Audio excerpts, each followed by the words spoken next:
Part है ए और B, तो हम लोग 1 बाय 1 देख रहे हैं। देखिए ए पार्ट में क्या बोल रखा है, ग्राफ दिया हुआ है पोजीशन वर्सेस टाइम ग्राफ, ठीक है। मुझे फाइंड करना है t इक्वल टू 0 to 5 के में एवरेज वेलोसिटी फाइंड करनी है। सो ठीक है, सबसे पहले हम लोग ए पार्ट देख रहे हैं। तो एवरेज वेलोसिटी अगर फाइंड करना होता है तो मुझे होता है, पता है फॉर्मूला क्या है, total displacement upon total time, total displacement upon total time, ठीक है।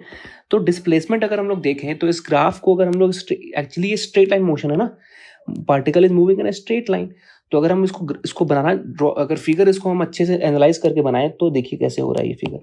देखिए पार्टिकल पहले ओरिजिन पे था, ठीक।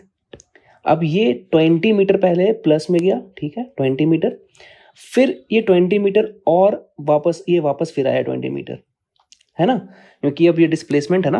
अब ये ओरिजिन पहले ये बढ़ रहा है, फिर ये घट रहा है ना, तो ये घटा, ओरिजिन पे आया, ठीक है, यहाँ पे डिस्प्लेसमेंट 0 हो गई, फिर ये -10 बैक गया, मतलब नेगेटिव एक्स की तरफ गया।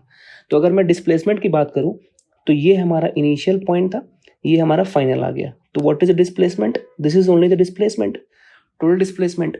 तो ये कितना है 10, -10 में है मतलब, तो हमारा जो वैल्यू होगा टोटल डिस्प्लेसमेंट का वो कितना हो जाएगा, -10/5, इज -2 मीटर पर सेकेंड। ओके, अब एक्चुअली एवरेज वेलोसिटी है तो मुझे विद साइन यूज करना पड़ेगा ना। ये साइन यू क्या दिखा रहा है कि जो पार्टिकल है वो नेगेटिव एक्स एक्सिस की तरफ मूव कर रहा है, ठीक। नाउ पार्ट बी में देखते हैं।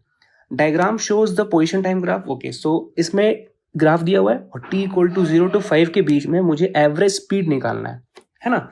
तो एवरेज स्पीड निकालने के लिए फॉर्मूला क्या होता है, एवरेज स्पीड का फॉर्मूला होता है total distance upon total time, है ना, total distance upon total time. अब देखिए, अब डिस्टेंस निकालने के लिए क्या कर सकते हैं, वैसे ही अब इस ग्राफ को हम लोग ऐसे ही सिमिलर वे में हम लोग करते हैं ड्रॉ। देखिए सबसे पहले पार्टिकल था कहाँ इनिशियली, t इक्वल टू 0 पे ये 10 मीटर पे था, पोजीशन इसकी 10 मीटर पे थी, तो मतलब इनिशियली पार्टिकल यहाँ था, ठीक है।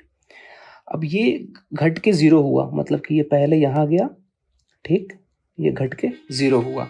ओके, नाउ उसके बाद फिर इसने -5 मीटर -x में चला, ठीक है, तो ये -5 मीटर गया, फिर ये +5 मीटर फिर ऊपर गया, है ना, मतलब ये फिर ऊपर गया 5 मीटर ऐसे, और फिर अगेन 5 मीटर ऊपर गया, 5 मीटर ऊपर गया, ठीक है।